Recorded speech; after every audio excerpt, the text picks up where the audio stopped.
Et si quelqu'un retranche quelque chose des paroles du livre de cette prophétie, Dieu retranchera sa part de l'arbre de vie. Ça veut dire quoi? Il n'aura pas la part à la vie éternelle. Voyez l'importance que Dieu attache à sa sainte parole. Il est dit que ceux qui enseignent seront jugés plus sévèrement, et je le sais. Et comme j'ai la crainte du Seigneur, je dis, Seigneur, fais-moi la grâce de ne jamais rien dire, quoi que ce soit, qui soit en désaccord avec ta parole. De ne rien rajouter, de ne rien retrancher, de donner toujours un enseignement pur, conforme à la parole, parce que je sais que je vais être jugé plus sévèrement et je ne veux pas être condamné. Je veux toutes les récompenses que Dieu a prévues pour moi dans l'éternité. Amen. Vous aussi, il a prévu des récompenses. Hein.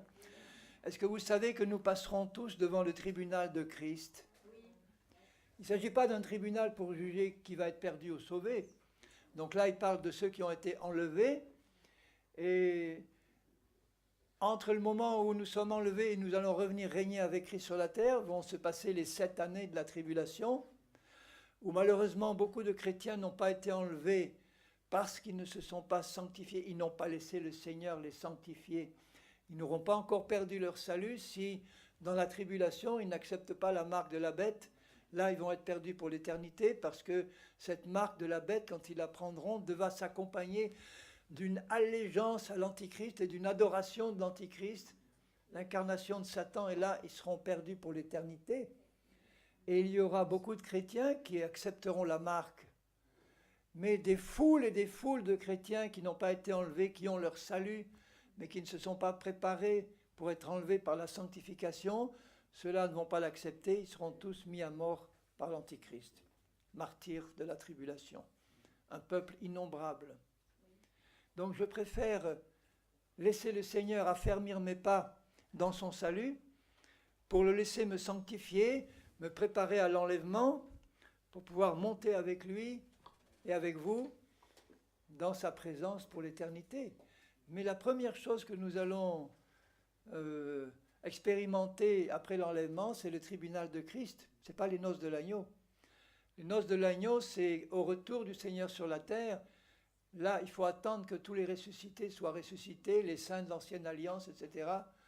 Et à ce moment-là, se fera au début du millénium la fête des tabernacles, la première fête du millénium. Et là, les noces de l'agneau se passeront, mais dans le ciel, ce sera le tribunal de Christ, où là, le Seigneur va sortir les livres où sont enregistrées toutes les œuvres que nous avons accomplies pour lui. Et toutes les œuvres qui ont été accomplies dans la chair et par la chair seront brûlées au feu, et les récompenses nous passeront sous le nez. Et toutes les œuvres accomplies par l'Esprit, c'est-à-dire des œuvres que Dieu avait préparées d'avance pour que nous les accomplissions par la foi, on n'a pas eu à les fabriquer, ces œuvres.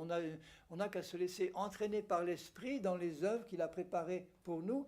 Et on ne peut le faire que si on est en communion avec Dieu et son Esprit, et si on laisse son Esprit nous diriger, car les fils de Dieu sont conduits par l'Esprit du Seigneur. Et à ce moment-là, ces œuvres que Dieu a préparées recevront une récompense. C'est Dieu qui se récompensera lui-même, puisque ce sont ses œuvres. Hein. Et nous en bénéficierons pour l'éternité. Donc je ne travaille pas pour les récompenses, mais je sais qu'il y a quelque chose qui est attaché à notre fidélité. C'est que Dieu, dans sa générosité, a prévu des récompenses. Pour moi, la meilleure récompense, c'est d'être toujours plus près du cœur du Seigneur. Je dis, Seigneur, quand tu viendras régner sur la terre, je voudrais être dans ton quartier général à Jérusalem, même si c'est balayeur de la cour, mais le plus près possible de toi. Amen. Donc dès maintenant, que ce soit cet esprit qui nous anime là, un esprit de victoire. Bon, je crois vous avoir persuadé par la parole que on peut harmoniser ces deux aspects apparemment contradictoires de la Bible. Et comment on peut les harmoniser? Simplement de la façon suivante, c'est que Dieu nous a donné un salut éternel, mais nous devons collaborer avec lui par sa grâce et par la foi pour rester dans ce salut jusqu'au bout, Parce qu'il peut se perdre si nous ne sommes pas fidèles et si nous ne laissons pas le Seigneur faire ce qu'il veut faire dans nos vies. Donc la solution, elle est simple. Si tu restes attaché à Jésus, si ton cœur est attaché à Jésus, à sa parole, à la vérité, et si tu laisses le Seigneur te purifier, te conduire, comme Paul dit, je cours les yeux fixés sur Jésus au but, à ce moment-là, tu ne crains aucun risque de perdre ton salut parce que c'est Jésus qui en est le garant. Donc vous voyez, moi je concilie très bien les deux. Je sais qu'il est possible de perdre son salut parce que la Bible en parle constamment. Mais de notre côté, il y a des versets qui me disent que maintenant, si tu laisses le Seigneur faire ce qu'il veut faire dans ta vie, c'est lui le garant de ton salut, tu peux être attaché à la certitude que tu ne le perdras pas. Par sa grâce, parce que c'est lui qui te tient, et lui qui te tient, personne ne m'arrachera de la main de mon Père. Parce que moi, je veux y rester. Amen. Amen. Alors que l'esprit de résurrection continue de vous animer et de vous conduire jusqu'à la dernière trompette. Amen. Et au-delà dans l'éternité qui n'a pas de fin. Amen. Seigneur, oui.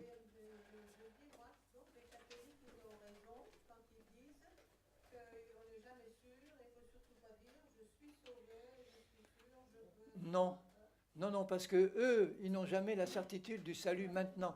Moi, je l'ai maintenant. Donc, c'est ce que Paul dit. J'ai la certitude du salut maintenant, mais je sais que je dois conserver la fidélité pour garder mon salut, tandis que eux disent, on n'est jamais sûr d'avoir.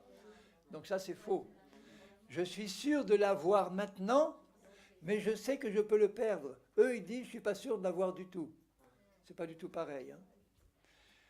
Donc je suis sûr de l'avoir maintenant et je ne crains pas de le perdre si je fais ce qu'il faut.